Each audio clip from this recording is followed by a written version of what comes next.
નમસ્કાર સરકારી કર્મચારી મિત્રો, સ્વાગત છે તમારું આપણી આ યુટ્યુબ ચેનલમાં કે જેનું નામ છે ગુજરાતી જીકેની જમાવટ। તો ગત રોજ કેન્દ્ર સરકારના નાણાં વિભાગ તેમજ સામાન્ય વહીવટ વિભાગ દ્વારા આ વિભાગના કર્મચારીઓ માટે ગ્રેજ્યુટી ચૂકવણી અંગે એક મહત્વની સ્પષ્ટતા કરતું ગેઝેટ એટલે કે નોટિફિકેશન બહાર પાડવામાં આવ્યું હતું। સરકાર દ્વારા ગ્રેજ્યુટી ચૂકવણી અંગે જે રીતે સ્પષ્ટતા કરવામાં આવી છે જે આ વિભાગના કર્મચારીઓએ જાણવું ખૂબ જરૂરી છે।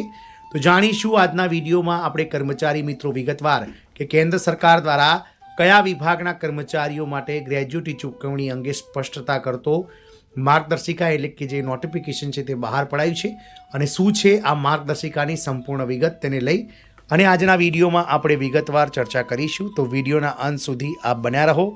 જો ચેનલમાં આપ નવા સબસ્ક્રાઈબર હોય તો અમારી ચેનલને સબસ્ક્રાઈબ કરીને કર્મચારી મિત્રો બાજુમાં રહેલું બેલ આઇકોન દબાવી ઓલ નોટિફિકેશન ઓન રાખશો, જેથી કરીને ચેનલ પર મૂકવામાં આવતા આવા સરકારી કર્મચારી લાભના વિડીયોઝ તમને સરળતાથી ચેનલના માધ્યમથી ઉપલબ્ધ થઈ જાય। તો ગ્રેજ્યુટી ચૂકવણી અંગે સરકારની સ્પષ્ટતા આ કર્મચારીઓ માટે જાણવું ખૂબ જ મહત્વપૂર્ણ છે। સરકારે કેન્દ્રીય જાહેર ક્ષેત્રના સાહસોના કર્મચારીઓને ગ્રેજ્યુટી ચૂકવણીના નિયમો અંગે વધુ સ્પષ્ટતા પ્રદાન કરી છે। નાણાં મંત્રાલયની અંતર્ગત જાહેર સાહસ વિભાગે ગ્રેજ્યુટી સંબંધિત અગાઉના તમામ માર્ગદર્શિકા અને સ્પષ્ટતાઓને એકીકૃત કરી અને એક નવી માર્ગદર્શિકા બહાર પાડી છે। તો કેન્દ્ર સરકારે સેન્ટ્રલ પબ્લિક સેક્ટર એન્ટરપ્રાઇઝીસ એટલે કે CPSCના કર્મચારીઓને ગ્રેજ્યુટીની ચૂકવણી અંગે સંકલિત માર્ગદર્શિકા જારી કરી છે, જેમાં 20 લાખ રૂપિયાની પાત્રતા, સમય મર્યાદા અને ગ્રેજ્યુટી મર્યાદા અંગે સ્પષ્ટતા આપવામાં આવી છે। તેનો ઉદ્દેશ્ય સેન્ટ્રલ પબ્લિક સેક્ટર એન્ટરપ્રાઇઝીસમાં ગ્રેજ્યુટી ચૂકવણી અંગેની કોઈપણ મૂંઝવણને દૂર કરવાનો અને એકરૂપતા સુનિશ્ચિત કરવાનો છે। સ્પષ્ટતા શું છે? તો સરકાર દ્વારા આ જે માર્ગદર્શિકા જાહેર કરાઈ છે તેમાં ફાઇનાન્શિયલ એક્સપ્રેસના એક અહેવાલ મુજબ જાહેર સાહસ વિભાગે સ્પષ્ટતા કરી છે કે ગ્રેજ્યુટી ચૂકવણી અંગેના ઘણા નિર્દેશો અગાઉ 2017 અને વર્ષ 2018માં જારી કરવામાં આવ્યા હતા, જે પેમેન્ટ ઓફ ગ્રેજ્યુટી એક્ટ 1972માં સુધારા પછી બહાર આવ્યા હતા।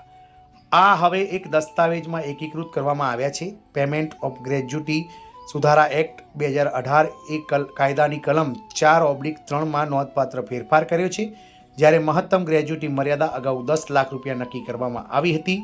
સુધારાએ તેને કેન્દ્ર સરકાર દ્વારા સમયાંતરે સૂચિત રકમ સાથે જોડ્યો હતો।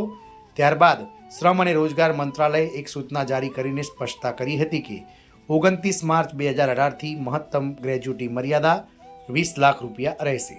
કેન્દ્રીય કર્મચારીઓ માટે ગ્રેજ્યુટીની મર્યાદા કેટલી છે? તો નાણાં વિભાગના જાહેર સાહસો વિભાગ એટલે કે DPAએ પણ એક મુખ્ય મૂંઝવણ દૂર કરી છે। 7મા કેન્દ્રીય પગાર પંચની ભલામણોના આધારે કેન્દ્ર સરકારે 1 જાન્યુઆરી 2016થી કેન્દ્ર સરકારના કર્મચારીઓ માટે ગ્રેજ્યુટી મર્યાદા વધારીને 20 લાખ રૂપિયા કરી હતી, પરંતુ આ લાભ CPSC કર્મચારીઓને લાગુ પડતો નથી।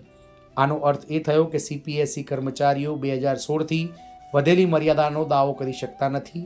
અંતે DPAએ તમામ વહીવટી મંત્રાલયો અને વિભાગોને આ સંકલિત માર્ગદર્શિકાઓનું કડક પાલન સુનિશ્ચિત કરવા અને તેમના નિયંત્રણ હેઠળના CPSCને તે અંગે જાણ કરવા જણાવ્યું હતું, જેથી ગ્રેજ્યુટી ચૂકવણીમાં કોઈ વિષમતા કે વિલંબ ન થાય। આમ સરકાર દ્વારા જાહેર ક્ષેત્રના સાહસોમાં કર્મચારીઓ એટલે કે સેન્ટ્રલ પબ્લિક સેક્ટર એન્ટરપ્રાઇઝીસના કર્મચારીઓને પણ 20 લાખ રૂપિયાની ગ્રેજ્યુટી ચૂકવવામાં આવશે તેવી જે કહી શકાય સ્પષ્ટતા કરતું એક માર્ગદર્શિકા ગેજેટ નોટિફિકેશન બહાર પાડ્યું છે, જેનાથી હવે કર્મચારીઓ કે જેઓ કેન્દ્રીય જાહેર ક્ષેત્રના સાહસોમાં એટલે કે CPSCના તે નિવૃત્ત થાય છે તેમને પણ તેમની નિવૃત્તિના વર્ષના આધારે મહત્તમ 20 લાખ રૂપિયાની ગ્રેજ્યુટી મળવા પાત્ર થશે। જય હિન્દ, અસ્તુ।